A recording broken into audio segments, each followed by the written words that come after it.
Salve e benvenuti o bentornati su Psicologia nell'angolo. Avevo intenzione di cominciare questo quarto video del canale ringraziando i miei nuovi iscritti, che ipotizzavo sarebbero stati una cinquantina o un centinaio, ma invece devo aggiornare le stime perché al momento siete oltre 300 e probabilmente qualcuno si unirà nel tempo che impiegherò per editare e pubblicare questo video. Io non so dire quanto sono contento di questa risposta, anche perché qui in questo canale non è che trattiamo argomenti proprio leggeri, è di intrattenimento puro. E oltre al fatto che siete tanti, oltre alle visualizzazioni, quello che mi fa più piacere sono i commenti, naturalmente, che per la stragrande maggioranza sono positivi e questo mi dà molto coraggio e fiducia per andare avanti. Finito il capitolo ringraziamenti, passiamo all'argomento di oggi. Questo sarà un video un po' diverso dai due che l'hanno preceduto, perché non sarà un monologo finalmente, ma ho intenzione di reagire, criticare e commentare un video che è stato prodotto da Fanpage, in particolare da una giornalista di Fanpage, e che ha ricevuto una certa attenzione perché, come ho detto più volte, questi argomenti che riguardano Inceldom e Manosphere, le pillole, in questo momento evidentemente hanno una certa presa anche sul pubblico che di solito non si occupa di queste cose. Questo video è una breve, perché dura in totale circa 6 minuti di tempo effettivo, una breve intervista a quello che si definisce un ex appartenente alla comunità Incel, che viene presentato con il volto coperto, la voce alterata, un po' come se fosse un pentito di mafia, e con l'identità fittizia di Marco, che un tempo era un appartenente, un frequentatore di gruppi e forum Incel e adesso non lo è più. Chi lo intervista? Lo intervista una giornalista che già prima di questo video aveva mostrato un certo interesse per questo argomento. In realtà è una giornalista che per Fanpage si occupa di tante cose, tutte moderne, nel senso da argomenti abbastanza freschi. Per esempio, da poco ha pubblicato un articolo che parla dell'impatto che sta avendo sui sex workers, chiamiamoli così, il ban, o meglio l'auto ban, che l'azienda che è proprietaria di Pornhub ha posto in Francia. Questa giornalista si chiama Elisabetta Rosso, è un po' più giovane di me, quindi per gli standard italiani è parecchio giovane, e come detto sembra avere un interesse professionale nei confronti di queste materie. Il problema è che però questo interesse professionale non si accompagna a una grande conoscenza del fenomeno e tantomeno a un uso corretto del linguaggio, che, come ho detto più volte, è fondamentale quando ci si approccia a qualunque subcultura. Quindi vedremo e criticheremo un po' come la realizzazione sia tecnica che giornalistica che scientifica di questo video, e soprattutto cercheremo di capire come si può proporre una narrativa un po' più equa e un po' più coerente in questo genere di casi. Fermo restando che comunque è apprezzabile che si stia parlando di questi argomenti, perché fino a poco tempo fa erano relegati nelle parti più oscure dei giornali, non che adesso siano alla ribalta, ma comunque qualcosa si muove. Di nuovo, prima di entrare nel vivo della critica, anche a costo di rendermi odioso, vi rinnovo l'invito a iscrivervi al canale, lasciare un like e eventualmente attivare le notifiche. Come ho detto, la mia felicità per i risultati che sto ottenendo è enorme, perché questi per me sono risultati molto inaspettati. Però sarei felice se questi messaggi che ci trasmettiamo arrivassero anche oltre. Quindi, senza indugio, mandiamo la sigla, perché sì, abbiamo una sigla, stiamo facendo carriera, e poi vediamo di che si tratta.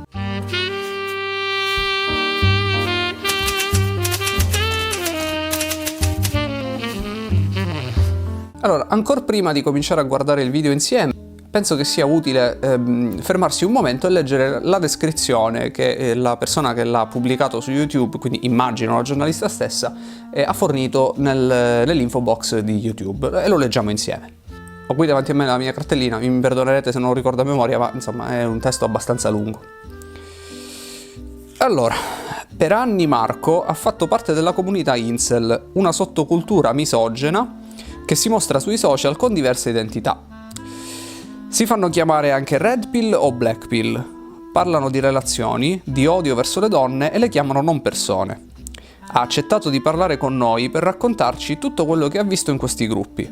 Io ho avuto fortuna, ne sono uscito, non è così per tutti. Non è solo la sua storia, è anche quella di tanti uomini. Questi gruppi sono camere di risonanza che rischiano di normalizzare narrazioni violente, rafforzare la misoginia, il sessismo e giustificare la cultura dello stupro. Già da questo semplice testo emergono un po' di stranezze sia lessicali che semantiche. Intanto cominciamo dalla prima. Io ho pronunciato volontariamente l'aggettivo misogena per come è scritto, cioè nel testo è scritto con la E, quindi si legge misogena. Questo è un errore di battitura, può capitare, è un giornale, quindi sarebbe meglio che non capitasse, si facesse un pochino di revisione, però so cose che capita. Se non che ci sono delle prove che dimostrano che Elisabetta questo aggettivo non lo conosce, o meglio lo conosce in una forma errata.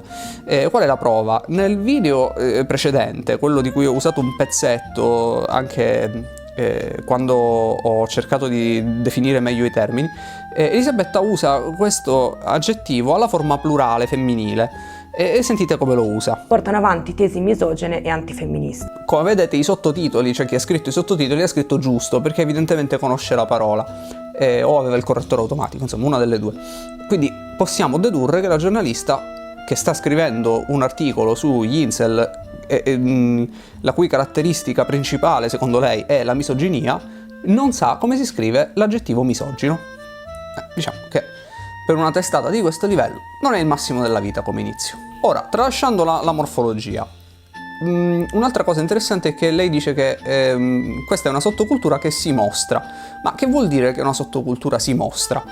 Una sottocultura, per definizione, è una cultura più piccola, con proporzioni e obiettivi ridotti, che vive all'interno di una cultura più grande. Quindi non ha senso dire che la sottocultura si mostra, al massimo la sottocultura ha delle manifestazioni, delle emanazioni, dei gruppi che agiscono al suo interno. La cosa interessante è che in realtà i gruppi che compongono la manosfera o l'universo incel in realtà sono molto conflittuali fra di loro e anche se appartengono alla stessa sottocultura, vengono dallo stesso retroterra, non hanno sempre concordia fra loro, anzi spesso non sono affatto in accordo fra loro. Un esempio è che alcuni forum permettono alle donne di prendere parte alle discussioni dopo aver dichiarato di essere delle donne. In altri forum della manosphere le donne non hanno assolutamente il permesso di entrare. E anche il livello di radicalismo dei discorsi varia notevolmente. Per esempio in ambito anglosassone i discorsi generalmente sono molto più radicali. Altra cosa interessante, nessuno si fa chiamare red pill o black pill. Red pill e black pill sono i nomi di due concetti. Al massimo alcune persone che non necessariamente sono incel ma abbracciano un certo modo di vedere il mondo si fanno chiamare red pillati o black pillati, cioè red pilled o black pilled. Ancora, magari può sembrare una precisazione pedante, però se uno scrive un articolo e addirittura fa un'intervista col montaggio professionale che ora vedremo su un argomento, è stupefacente che non abbia il controllo sui termini. Poi il fatto che queste persone parlino di relazioni e di donne mi sembra una precisazione del tutto superflua. Più interessante ed è vero, questo è incontestabile ed è un punto a favore di chi ha scritto questo video, sì, la locuzione NP non persona per riferirsi alle donne è molto diffusa. All'interno di questi gruppi ci sono diversi utenti che si riferiscono alle donne in questo modo. Ce ne sono altrettanti che si riferiscono alle donne chiamandole donne, ma questa effettivamente è un'espressione molto diffusa, sia in ambito italiano, sia in ambito internazionale, anglosassone, e presumibilmente in tutto il mondo. Questo uso del linguaggio però andrebbe contestualizzato ed è una delle grosse critiche che io muoverò a questo video e che verrà in seguito e che diventerà centrale per il resto dello sviluppo della mia argomentazione.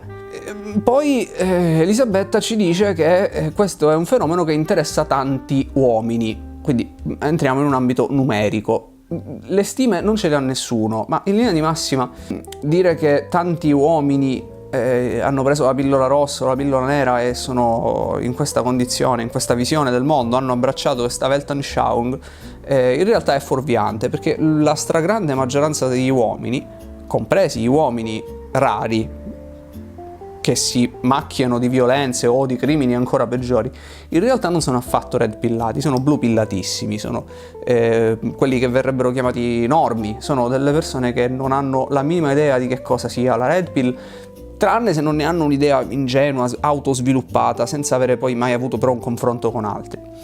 Quindi il fatto che interessi tanti uomini, forse Elisabetta ci sta dicendo, e questo sarebbe apprezzabile, che la solitudine, i problemi relazionali, la difficoltà di trovare partner sono problemi che interessano molti uomini che però non hanno idea di cosa sia la red pill, tanto meno hanno mai pensato di entrare in un forum. Se è così, Elisabetta, io sono pienamente d'accordo con te. Comunque, la mia introduzione si è già dilungata veramente oltre il necessario, perciò adesso andiamo a sentire che cosa ha da dire l'ex incel Marco e qual è la sua testimonianza.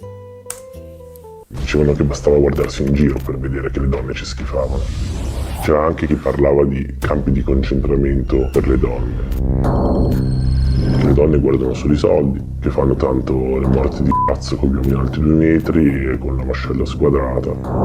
Se non hai avuto relazioni prima dei 20 anni, non eri degno.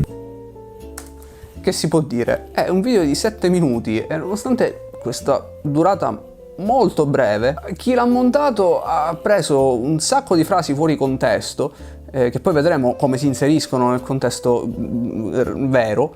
Ci ha messo questa musica piena di synth, di bassi angoscianti, questa fotografia tutta blu, un sacco di immagini di pezzi di video stock che non c'entrano niente, infatti Fanpage si affretta a scrivere il repertorio, però figurati chi lo legge. Questo font che cambia dimensione con dei sottotitoli, insomma è molto sensazionalistico come inizio, cioè, non è proprio un giornalismo dritto al punto, mettiamola così. La prima cosa che vorrei chiederti è come sei entrato in questi forum. Sono entrato in quinta superiore, non mi ricordo un momento preciso, a un certo punto mi sono ritrovato dentro. E scusa, come ti sei avvicinato a questo mondo? Ma credo che sia partito dai social, devo aver trovato qualche link e da lì sono entrato nei forum, non lo ricordo bene. Che cosa ti ha spinto ad entrare? Perché hai deciso di entrare in questi forum? Avevo qualche problema con le ragazze, diciamo che... Quindi Marco non si ricorda bene come è entrato, non ci dice in quale forum è entrato, se era un forum non ci dice altro. L'unica coordinata temporale che abbiamo è che il periodo in cui è entrato in contatto con quella che ai tempi non si chiamava così, comunque nessuno la chiamava così, ma è la Manosphere, è stato quando aveva tra 17, 18, 19 anni, quindi si stava transitando dall'adolescenza alla prima età adulta, e questo è coerente con quello che sappiamo, perché questa è l'età dello svincolo, è un'età in cui il desiderio di individuarsi sta diventando sempre più forte nel giovane uomo, e quindi non è raro che uno usi questa spinta all'individuazione per diventare parte di qualcosa più grande, in questo caso uno o più gruppi legati alla sfera dell'inceldom. Però Marco non ci ha dato pressoché nessuna informazione concreta, che sarebbe stata invece molto interessante per capire anche come si sono evoluti questi gruppi nel tempo, cioè quelli quali hanno chiuso, se lui preferiva stare in gruppi popolati da italiani o se invece preferiva rifarsi ai gruppi internazionali dove si parla in inglese, perché i contenuti cambiano notevolmente e anche la sensibilità cambia notevolmente. Quindi di tutto questo noi non abbiamo informazioni. Tutte le volte che ci provavo un po' andava a finire sempre allo stesso modo. Ovvero? È che alla fine venivo rifiutato. Ma quale risposta ti veniva data in questi gruppi? Che era una questione biologica, che le donne non volevano quelli come me. Ecco, ma oltre a questo di cosa Sempre allo stesso parlavate modo, dentro questo il è forum, normale. dentro i gruppi? Di donne, soprattutto Ok. di come si comportano, di cosa fanno. Sì, povero Marco, quel rifiutato grande così, un po' a ricordargli la cosa che gli causava dolore. Dico, è apprezzabile che gli venga dato spazio, però insomma io se fossi al suo posto non sarei proprio contentissimo del modo in cui sono stato trattato. Addirittura, diciamo, per come è presentato, sembrerebbe ancora una volta che Elisabetta condivida l'opinione di molti e che stia dicendo che questo era il problema vero, cioè che Marco aveva un problema e si è rivolto a qualcuno per provare a risolverlo, o comunque quantomeno a capirne l'origine. Continuiamo. Portate avanti anche tesi che adesso chiamerei misogine, meme, teorie, Tesi. battute, contenuti d'odio, insomma. Che adesso Ma chiamerei soprattutto il misogine, genere quindi femminile. al tempo non le chiamavo Ma, così. per esempio, Meme, che battute, le donne contenuti guardano solo i d'odio. soldi. E Ok, fanno quindi sta tanto descrivendo la teoria LMS nei fatti. Eteri. Ok, quindi Marco ci dice una cosa interessante, dice una cosa che non sorprende chiunque abbia fatto parte di un forum, magari nell'epoca d'oro dei forum, prima dei social, su qualunque argomento. Ci sta dicendo che c'era una grande quantità di goliardia, cioè c'erano meme, battute, poi lui dice contenuti d'odio, e questo è chiaro, tutti sulla dimensione, sulle donne, sull'esperienza del contatto con l'altro genere. Chiaramente, e questo ancora una volta non penso che qualcuno lo voglia contestare, non è che il tono, il livello di molti interventi sia proprio da patristica. Stiamo parlando di, e questo lo discuteremo meglio un po' più avanti, stiamo parlando di uno spazio in cui si lascia molta libertà alla propria lingua, ci si permettono delle espressioni che in molti altri contesti non sarebbero permesse. Che sia chiaro che il forum non è l'unico spazio dove questo può succedere nella vita, non è una cosa poi così strana da un punto di vista sociologico. Poi però Elisabetta rimette in riga il povero Marco e gli dice basta con le battute, perché sembra che altrimenti si stavano divertendo fra amici. Io sono entrata nei gruppi, il video precedente che menzionavo, e lì ho visto il crimine, cioè le minacce. Lei dice, com'è che dice? Allora, io sono entrata in diversi gruppi, però ho letto anche di minacce di stupro e di morte. Minacce di stupro e di morte. Quindi la maestrina riporta sui binari lo scolaro alla fine per dimostrare il suo punto. E vediamo che cosa si ricorda però Marco di questi contenuti così spaventevoli. C'era chi chiamava le donne NP. C'era chi chiamava le donne NP, che vuol dire non persone, non persone, grande così naturalmente. C'erano anche frasi chi estreme o parlava cose di cattive. campi di concentramento per le donne. Questa è la frase che c'è nel libro, quella che fa creduto. spavento. Io parlavo sempre di altro. Non ho E mai di cosa creduto. Io parlavo sempre di Soprattutto Ma diciamo ancora una volta, fondamentalmente Marco ci dice che ci sono persone che chiamano le donne non persone. Scusate la ripetizione. Sì. Dice che una volta ha visto uno che ha fatto questa sparata del campo di concentramento per le donne, a cui posso credere, nel senso che ancora una volta, conoscendo un po' la fauna di certi forum e il tipo di flammer che ci sono, non è così sorprendente. Però nei fatti concreti sembra che queste cose che ha letto, e lui dice di non avere partecipato perché lui era interessato ad altro, poi vedremo cosa, non l'hanno più di tanto segnato a occhio, perché sembra ricordarselo in modo molto vago, e tra l'altro dopo una bella imbeccata della giornalista. Vediamo se c'è qualcos'altro. Andiamo un po' avanti per andare al sodo. del rapporto uomo-donna. Quindi questo è il motivo per cui lui stava in questi spazi. Perché non riuscissi a... Ok, quindi non riusciva a uscire con le ragazze. a uscire Eri sfogato. con una ragazza. Cosa Cercavo comunissimo. di sfogarmi, cercavo qualcuno che Ok, avesse quindi vissuto cercava una comunanza. le stesse cose. Era un Alla ambiente fine malsano. mi sono accorto che era un ambiente malsano. Ok. Quindi Marco aveva un problema. Il problema era che arrivato a 17-18 anni non riusciva a trovare una ragazza. Da quello che dice prendeva un palo dopo l'altro e chiaramente ne soffriva enormemente. Ora, e qui mi tocca fare lo psicologo. Perché non è sorprendente che uno in una condizione del genere vada a cercare supporto da parte di sconosciuti senza faccia dentro a un forum, perché quella che molti chiamano mascolinità tossica in realtà esiste e come. Non è quello che vi viene comunemente detto, ma è un'altra cosa. È il fatto che vuoi per condizionamento sociale, vuoi per una matrice biologica, vuoi per una serie di altri motivi un po' meno facili da capire, dinamiche di gruppo, con certi amici è estremamente difficile ammettere di avere problemi a uscire con le ragazze, anche perché la maggior parte degli uomini in gruppo poi comincia a mentire in modo odioso, a sparare balle calboniane, e quindi se dici la verità, cioè dici di avere dei problemi da questo punto di vista, o vieni ignorato o vieni ridicolizzato. Al resto della società, al di fuori degli altri del gruppo dei pari, non gliene importa assolutamente niente che tu abbia difficoltà a trovare le ragazze, anzi è una cosa che viene reputata tutto sommato normale. Gli uomini devono fare una gran fatica nella maggior parte dei casi per avere un po' d'affetto, un po' di vicinanza a una ragazza, e quindi, e questa mi pare la parte forse più autentica dell'intervista, ce n'è un'altra che è molto autentica, molto divertente anche. Marco ha cercato supporto e aiuto da persone che, essendo nella sua stessa condizione, forse non l'avrebbero deriso, ma avrebbero accettato di avere uno scambio con lui su questi argomenti.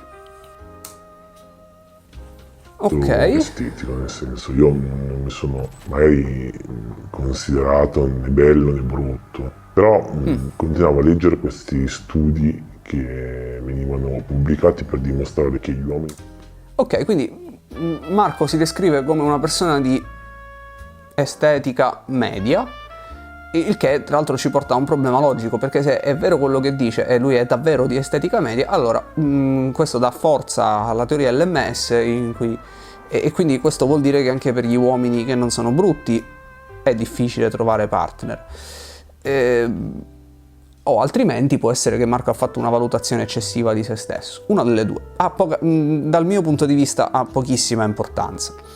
Quello che ha più importanza è che poi giustamente Elisabetta ci dice che le teorie, questo genere di teorie, non hanno validazione scientifica. Ho visto queste ricerche di cui parli, la maggior parte però non hanno nessuna validità scientifica. Grazie che non hanno validazione scientifica, dico io, è chiaro che non ce l'hanno da un punto di vista accademico, perché nessuno si imbarcherebbe in uno studio peer review per una cosa di questo genere, sarebbe uccidere la propria carriera. Comunque sì, Elisabetta, è vero, non hanno nessuna validazione scientifica in senso classico, sono delle teorie esplicative di natura più filosofica che altro. Chi vuole ci aderisce e ci crede. Comunque, punto per te, indubbiamente.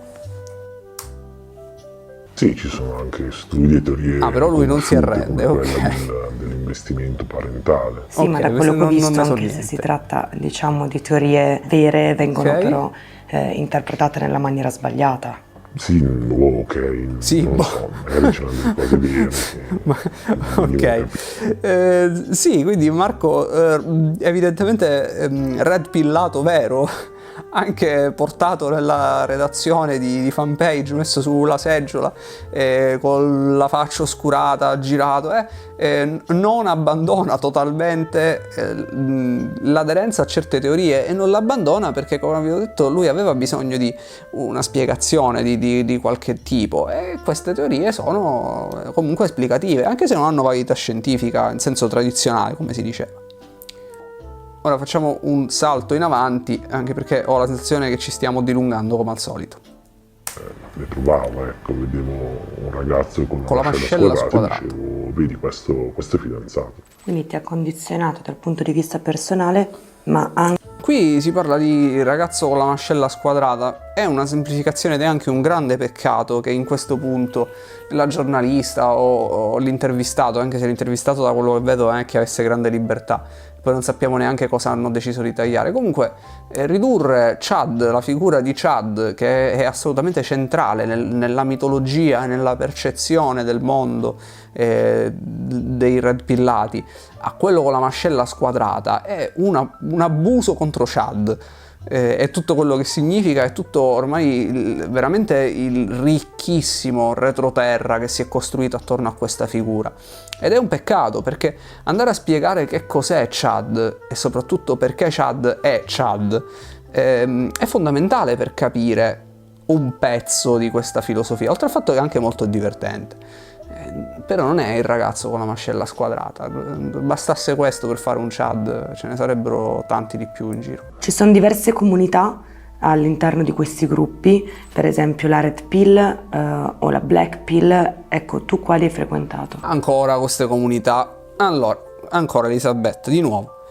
Non ci sono comunità che tu puoi frequentarne una, frequentare solo i red pillati, frequentare solo i black pillati. Ci sono comunità che sono mescolate nello stesso forum, potenzialmente ci stanno red pillati, blu pillati, ragazze ormai, femcel, persone che stanno lì e sono di passaggio. L'altro giorno su un forum è arrivato un ricercatore di psicologia che stava cercando di fare uno studio. In queste comunità tutti sono mescolati con tutti e tutti discutono fra di loro, anche in modo molto conflittuale talvolta fioccano i ban. E questo vale ancora una volta per tutti i forum. Non è che esiste la porticina speciale o scritto Blackpill che entri là dentro e poi non esci più e ci stanno dentro tutti i tuoi sodali. No, sono comunità in cui tante persone con sensibilità diverse interagiscono fra di loro.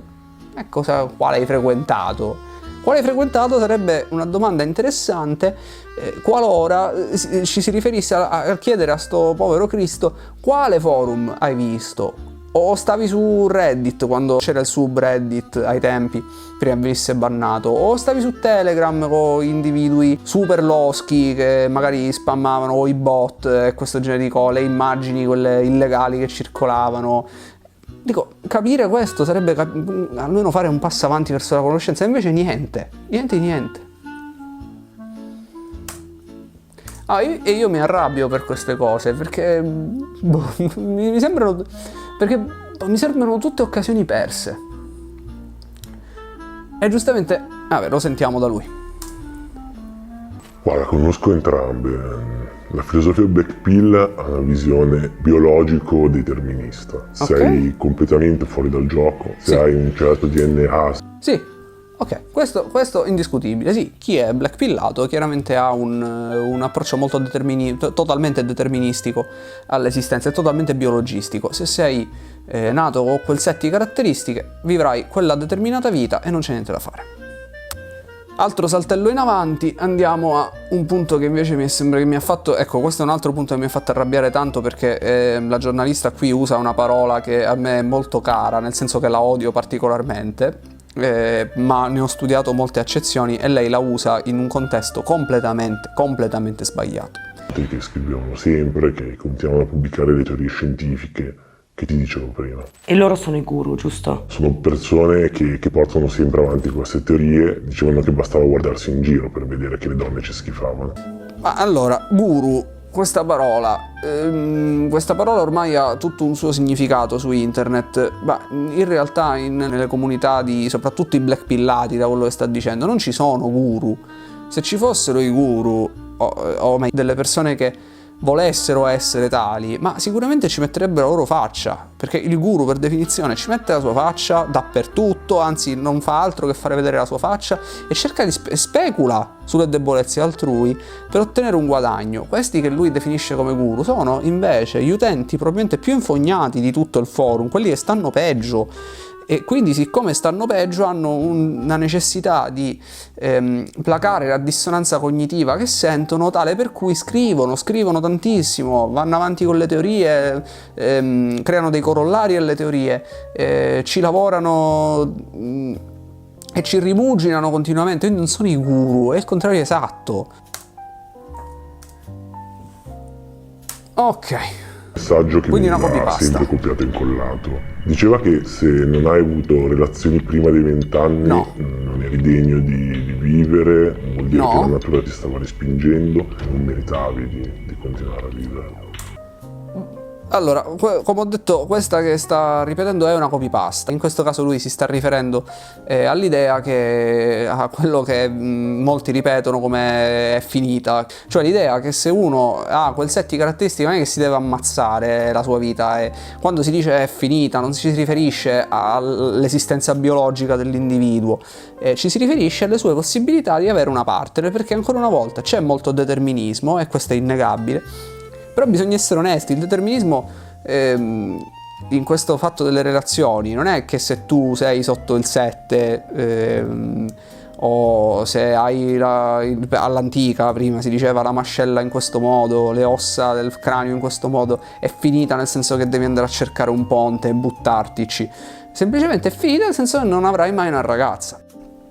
Che già non è una bella cosa, già brutto così, non c'è bisogno di renderlo ancora più brutto, inventarsi questa potenziale istigazione al suicidio, che infatti è quello che lei fa. Lei subito dice possono essere interpretate come un'istigazione al suicidio. Quello che si butta di sotto, dai. Ce ne sono stati nella comunità Incel, ho letto diversi post che dicevano se io entro tot non riesco a cambiare questa situazione, penso che l'avrò finita. Allora, il suicidio è una delle cause di morte più comuni nell'Occidente fra i giovani. Probabilmente metterò un'infografica se la trovo da qualche parte. Dovrebbe essere la terza, la quarta causa di morte dopo gli incidenti stradali e qualche tipo di malattia. Quindi sì, si suicidano tante persone, tanti giovani. Ma quanti di questi giovani si suicidano o comunque lasciano qualcosa per indicare che fossero appartenenti a questa categoria? Ci sono tanti motivi per cui i giovani si suicidano, è un argomento molto delicato. Dire a un ragazzo che è finita, nel senso che non avrà mai quella gioia relazionale, la gioia di essere amato, certo non è un bel messaggio. Infatti molti utenti e persone cercano di evitare questo tipo di comunicazione e tanti altri invece la effettuano, non nascondiamoci dietro un dito. Però non c'è un'istigazione al suicidio. Sarà capitato che qualcuno si sarà ucciso per questo? Sì, certo che sarà capitato, ma parliamo di un evento tragico che però dal punto di vista statistico è ininfluente. Se vogliamo andare, scusate se mi scaldo, ma se vogliamo andare sui motivi più frequenti per cui i ragazzini si ammazzano, non dobbiamo andare a cercare nel forum dove ti dicono che sotto il 7 non è vita. Basta andare a scuola e vedere, all'università, e vedere quanti si uccidono perché hanno difficoltà a finire gli esami, a laurearsi, quanti mentono sul fatto che si stanno laureando e hanno pressioni dalla famiglia. Là ci sono i numeri grossi di suicidio, no? Nel forum. Tu però sei uscito da questi gruppi.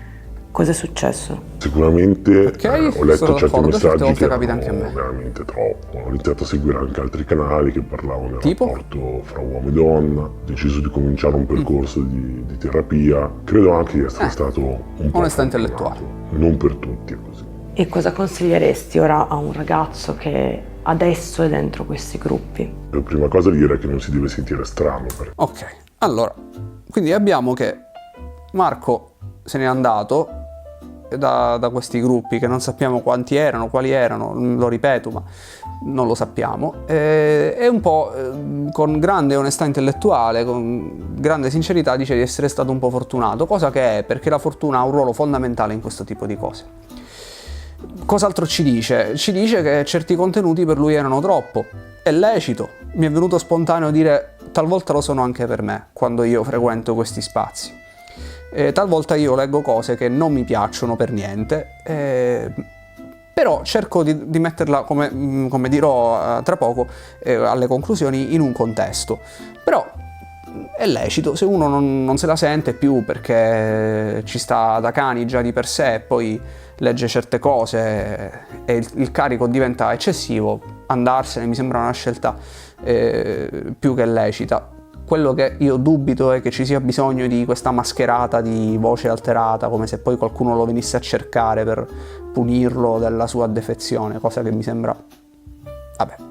Ok, quindi lui consiglia a tutti di uscirne. Lecito, la sua esperienza è questa. Per alcuni potrebbe essere meglio rimanere, per altri potrebbe essere meglio lasciare. Io penso di aver fatto un'analisi in cui mi sono anche un po' lasciato prendere dall'emotività, cosa che io cerco di evitare, però questo è un argomento che secondo me è molto delicato e tra l'altro si interseca con altri argomenti altrettanto delicati. Adesso raccogliamo insieme le idee e passiamo alle conclusioni, è quello che io penso e vedo in questo video. Allora, abbiamo messo via il computer perché ormai l'intervista l'abbiamo vista tutta, come ho detto è molto breve in realtà, da un punto di vista contenutistico è poca cosa, non si danno tante informazioni. Insomma, però ci permette di trarre un po' di conclusioni. In particolare io ho 3 conclusioni che voglio trarre insieme a voi, voglio dirvi cosa ne penso. Entrando nel merito da un punto di vista scientifico, da un punto di vista giornalistico e da un punto di vista dell'integrità in generale.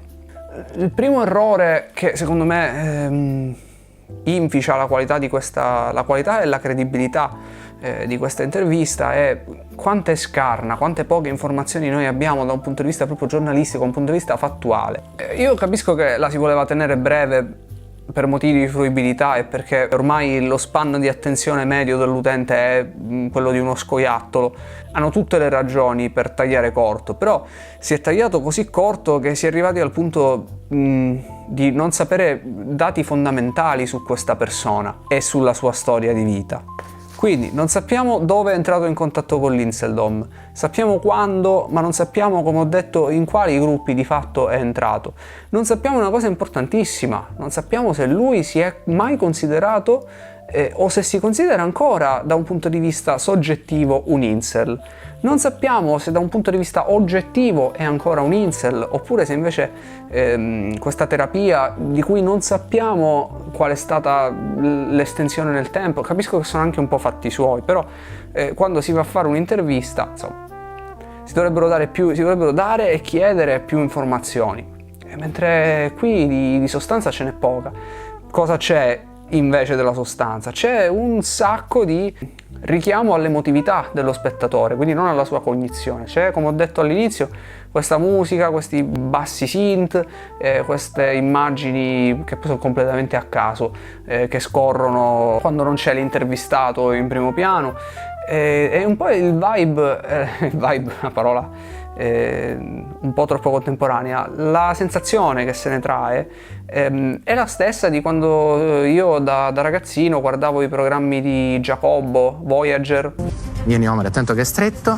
Vieni Omar. Attento Omar. Omar, attento. O lo stesso Voyager con Adam Cadmon. Cioè, l'obiettivo non era certo informare, l'obiettivo era suscitare delle emozioni, tra cui la curiosità o una forma di paura esistenziale nello spettatore. Però, diciamo, in quel caso l'obiettivo dichiarato era fare intrattenimento e non informare. Qui invece la storia è ben diversa, qui si parla di un argomento che evidentemente, a giudicare dai numeri che faccio io, che non sono nessuno, ai numeri che fanno loro, alle produzioni televisive, è un argomento che sta toccando molti. In secondo luogo, io non trovo particolarmente encomiabile l'atteggiamento della giornalista di Elisabetta, che pungola anche in questo brevissimo tempo, e in quella che è un'intervista chiaramente preparata, il suo ospite verso le direzioni in cui lo voleva portare, che poi sono le direzioni che in qualche modo confermano quello che lei già aveva detto nel suo video, quello senza nessuna testimonianza esterna, in cui si era infiltrata per un mese in certi gruppi, nel suo caso sono soprattutto Telegram, di incel. Quindi questo ragazzo aveva poco tempo, era tutto comunque guidato, eppure si è trovato il modo di indirizzarlo nel sentiero desiderato, e questo non mi piace affatto. L'errore più grande, però, a mio giudizio, è un errore di natura psicologica, soprattutto nella fattispecie legato alla pragmatica e alla comunicazione, alle regole della comunicazione. La giornalista non fa il minimo sforzo per cercare di spiegare in quale contesto vengono dette certe frasi che sono obiettivamente pesanti, raccapriccianti. La giornalista non fa questo e quindi si ha la sensazione che questi spazi dove vengono inviati e recepiti questi messaggi siano degli spazi standard, come una strada pubblica, un luogo pubblico. Invece non è così. Per definizione il forum, visto che depriva la persona della sua immagine, della sua faccia, è uno spazio del privato, è uno spazio fra amici, addirittura fra sodali, fra persone che hanno la stessa visione, in cui ci si abbandona talvolta per frustrazione, per ridere, perché ci si sente soli, perché si è arrivati a un punto di saturazione nel mondo normale, tale per cui si sente la necessità di dire delle sparate enormi, che potremmo paragonare a quello che nel mondo antico era la taverna, il bar, no? Alla taverna fra amici, si sentivano certe idee politiche e sociali che poi, dette la mattina dopo, sarebbero state oggetto di persecuzione da parte delle forze dell'ordine. C'erano persone che improvvisamente diventavano molto nostalgiche di certi regimi totalitari. E poi però si tornava al registro comunicativo standard e queste sparate tornavano a essere quello che erano, la goliardia. Stesso principio, un po' più semplice da trasmettere, lo stadio. Allo stadio si gridano a degli sconosciuti che non ci hanno fatto niente, a parte avere le magliette di un altro colore o le magliette di un colore diverso da tutti nel caso degli arbitri, delle cose che sono impressionanti onestamente, anzi qualche volta si arriva addirittura alla violenza, perché è uno spazio in cui è concesso psicologicamente un livello di comportamento diverso da quello normale. Questi spazi servono, sono necessari e lo sono sempre stati, proprio per spezzare il controllo sociale e dire delle cose che altrove non si potrebbero dire. Elisabetta questo se lo dimentica o non lo sa, e quindi pare che tutto quello che dicono gli utenti di un forum sia un comizio politico programmatico. Quindi ora l'utente ha detto quello dell'anteprima ha detto dei campi di concentramento per le donne, adesso esce di casa e va a fare i campi di concentramento per le donne o fa il manifesto politico. Assolutamente no, non va da nessuna parte e tutto rimane confinato in uno spazio che lei giustamente definisce una camera ecoica. In conclusione di tutto il video, che come sempre io dico che vorrei fare video più brevi ma non ci riesco, perché veramente non ci riesco e spero davvero di imparare un giorno. Quello che io vi suggerisco di fare anche di fronte a una testata comunque importante che ha un certo seguito come fanpage, e soprattutto che si interessa di problemi che i giornali, quelli all'antica, i giornali tradizionali proprio ignorano completamente o mettono in 50esima pagina. Anche però se trovate dei contenuti del genere che sono obiettivamente fatti con professionalità, di rimanere critici, di non cedere soprattutto all'emotività, anche quella negativa, anche alla rabbia, che come avete visto a me un po' è salita in alcuni momenti di critica del video, perché è esattamente quello che si vuole suscitare. Con questo video e con tantissimi altri si vuole suscitare una reazione emotiva nello spettatore, perché la reazione emotiva è quella che poi spinge a commentare, a mettere like o dislike, alla fine poi è la stessa cosa, e eventualmente a ricondividere, e tutto questo mi sembra chiaro di chi faccia il gioco alla fine. Ed è un peccato, perché si potrebbe fare l'una cosa ma anche l'altra cosa, cioè informare correttamente senza però perdere la possibilità e la voglia di essere di intrattenimento. Tra l'altro questo video, mi permetto di dire, è uscito in un momento in cui l'Inseldom e i suoi appartenenti sono molto sotto l'occhio della società. Questa società che è stretta fra guerre, disastri ambientali, la sensazione un po' che stia tutto arrivando alla fine piuttosto velocemente. Questi sono problemi veri e seri, e forse questa società ha bisogno di un nemico un po' più debole, un po' più alla portata, un pochino spaventoso ma anche un po' ridicolo allo stesso tempo. E insomma, proprio in questo momento escono questi video di approfondimento. Coincidenze? Io non credo. Un abbraccio.